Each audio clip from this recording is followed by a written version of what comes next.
It's Michael Neal, and we are going to go over the axial and appendicular skeleton. We'll start off with the anterior skull. So right here we have the frontal bone. There's the sphenoid, zygomatic, mandible, maxilla. There's the vomer. There's the nasal bone. Inside the orbit we have the palatine, the ethmoid, and then the lacromal is more medial.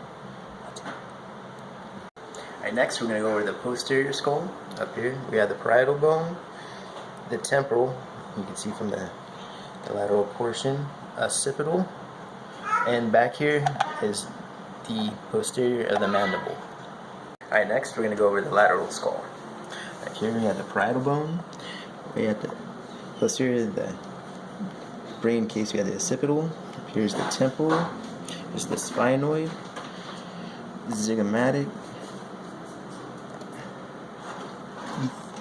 ethmoid, lacromal, nasal, maxilla,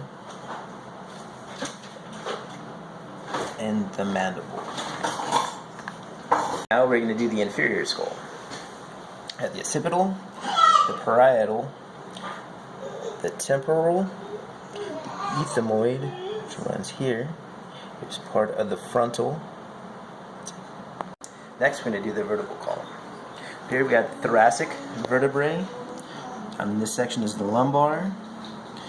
Way down here, we have the sacrum. Kind of hard to see with that little metal post. On the back, start off the inferior. We have the coccyx, the cervical vertebrae, you have the axis, and then the atlas at the base of the skull.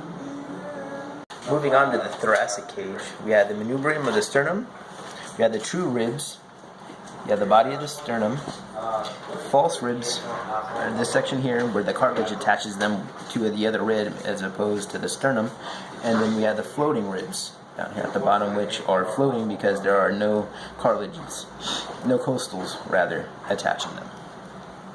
Alright, next is the pectoral girdle and upper limbs. So right here we have the clavicle, back here we have the scapula. Here's a shot of the scapula.